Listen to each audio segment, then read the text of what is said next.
Hello, I'm Severin Suzuki speaking for ECHO, the Environmental Children's Organization. We're a group of 12 and 13-year-olds trying to make a difference. Vanessa Seti, Morgan Geisler, Michelle Quigg, and me. We've raised all the money to come here ourselves, to come 5,000 miles to tell you adults you must change your ways. Coming up here today, I have no hidden agenda. I am fighting for my future. Losing my future is not like losing an election or a few points on the stock market. I am here to speak for all generations to come. I am here to speak on behalf of the starving children around the world whose cries go unheard. I am here to speak for the countless animals dying across this planet because they have nowhere left to go. I am afraid to go out in the sun now because of the holes in our ozone. I am afraid to breathe the air because I don't know what chemicals are in it. I used to go fishing in Vancouver, my home, with my dad, until just a few years ago we found the fish full of cancers. And now we hear of animals and plants going extinct, every day vanishing forever.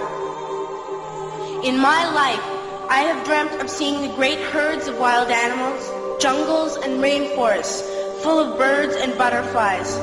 But now I wonder if they will even exist for my children to see. Did you have to worry of these things when you were my age? All this is happening before our eyes, and yet we act as if we have all the time we want and all the solutions. I'm only a child and I don't have all the solutions. But I want you to realize neither do you. You don't know how to fix the holes in our ozone layer. You don't know how to bring the salmon back up a dead stream. You don't know how to bring back an animal now extinct. And you can't bring back the forest that once grew where there is now a desert. If you don't know how to fix it, please stop breaking it. Here, you may be delegates of your government, business people, organizers, reporters, or politicians, but really, your mothers and fathers, sisters and brothers, aunts and uncles, and all of you are someone's child.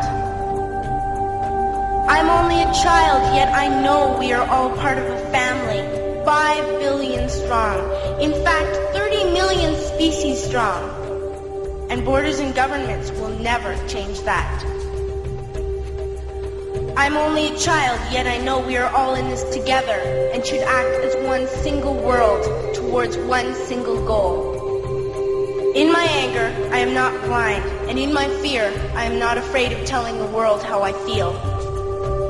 In my country, we make so much waste. We buy and throw away, and yet northern countries will not share with the needy. Even when we have more than enough, we are afraid to share. We are afraid to let go of some of our wealth. In Canada, we live the privileged life, with plenty of food, water, and shelter. We have watches, bicycles, computers, and television sets. The list could go on for 2 days. 2 days ago, here in Brazil, we were shocked when we spent time with some children living on the streets. This is what one child told us. I wish I was rich. And if I were, I would give all the street children food, clothes, medicines, shelter, and love and affection. If a child on the streets who has nothing is willing to share, why are we who have everything still so greedy? I can't stop thinking that these are children my own age, that it makes a tremendous difference where you are born. That I could be one of those children living in the favelas of Rio. I could be a child starving in Somalia, or a victim of war in the Middle East, or a beggar in India. I am only a child, yet I know if all the money spent on war was spent on finding environmental answers, ending poverty, and finding treaties what a wonderful place this earth would be.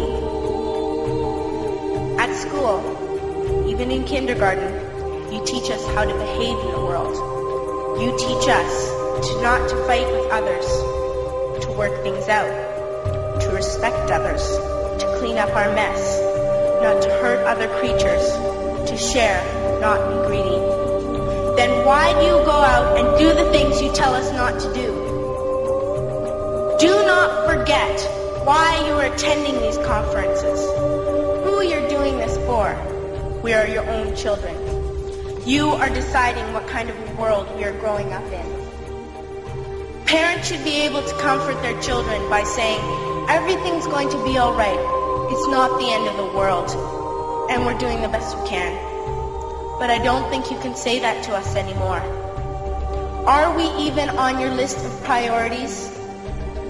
My dad always says, you are what you do, not what you say. Well, what you do makes me cry at night. You grown-ups say you love us, but I challenge you, please, make your actions reflect your words. Thank you.